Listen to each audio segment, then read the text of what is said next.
Mary and Josie Nugent from Bearfield. We're going to play a track called... It's called a set of jigs that we learned from... We used to play with Brian and Francie Donnellan in Kilkishen over the years. It's the Orphan, Josie's Visit and the Mistcover Mountain. And it's on our recently released CD. It's called Hills and Hollows. Lovely. Was that Francie of Tulla fame? It is, yeah. Lovely, yeah. beautiful player. Oh, yes, yes. And hopefully you can sort of hear that East Clare influence, I think, in the way we play them, because we learned them from Francie and Brian. So lovely. Yes. Okay. 2 for 2.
Oh, that's beautiful, lovely and sweet.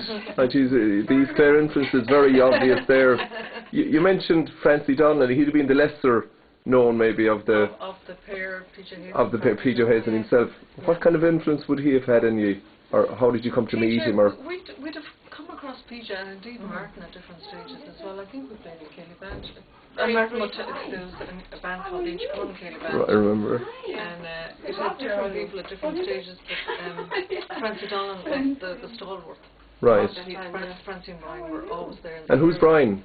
Brian, his son. His son. The older son, Brian, who died tragically. Oh, right. Yeah. Drowning accident. Oh God, that's terrible. And Mark would have been a brother of his. Mark was about 4 years of age. Oh, right, yeah. And Mark will tell you stories as well. He remembers us coming to the house playing with Brian and Francie, and he was wow. playing with my father like that. Dad used to make paper hats. Oh, I see. But Mark would say that he used to have all the newspapers set out ready for Dan to go make the paper hats. Beautiful memories. Yeah. And where did you pick up your music initially, Fairfield? Like, what would have been the influence? My teacher was Frank Custy. Frank Custy of Tuna fame. Absolutely. All right. And then we attended. I went to Donnellan for fiddle. You went to who? I decided I wanted to play fiddle, and then I went to Donnellan so I can. Oh, lovely. Donnellan She's no for a better. second time, really. Excellent, yeah. Tony's playing a bit more lately now. It's great to see him out. And then we had a neighbour up the road, Jack Mulkere. Jack Mulkere.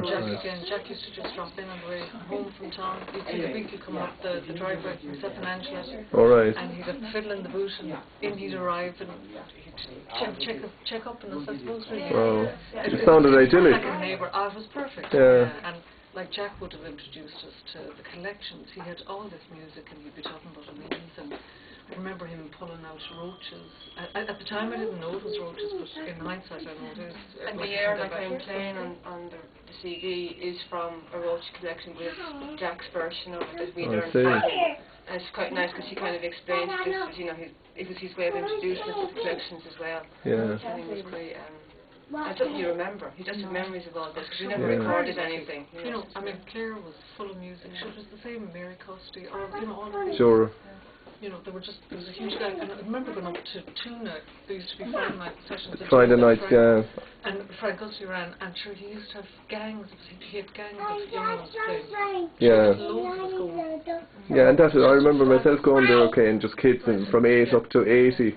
It was a lovely setting to play in. Yeah, absolutely. And it was so relaxed, and you just sort of sat in there. And then at a later stage, we were sent down to Kilkishen. And actually, I think Francie, and did Peter Hayes play there as well? I'm not sure. But again, you'd have a gang on stage, and all of the musicians, we were up and down and up off the stage, and down to the sets, and then you'd sit in with the big lads and play along with them. Yeah. As well. Wasn't it a great apprenticeship? It was brilliant. Yeah. The other person we haven't mentioned is Peter Loughlin, I suppose. Peter from Kilmaley. Yeah. I played with him in his home place, so we... Yeah, and he invited us. Because he was very being a flute player. I Right. learned how to do my rolls from Peter. Excellent. And that was just my grandfather's house, or my grand-uncle's house. Right. You know, and again, Peter was in there one day, and he showed me how to do rolls, and basically, I think I met him twice in there, and he says, you have it now. All right. And, you know, it was that informal. But, you I know. Like, things have changed a lot, really. They have, maybe. They've become much more formal. Clinical. And everybody, if you learn flute, you learn from a flute teacher, but back then in Clare that didn't happen. All right. Okay. You went to my fiddle lessons. All right. Well, you've got the marks of that apprenticeship on you, and it's beautiful, very innocent, lovely. Lads, listen, thanks a lot, and good luck with your new release. Okay, thank you. Thank you. Thanks.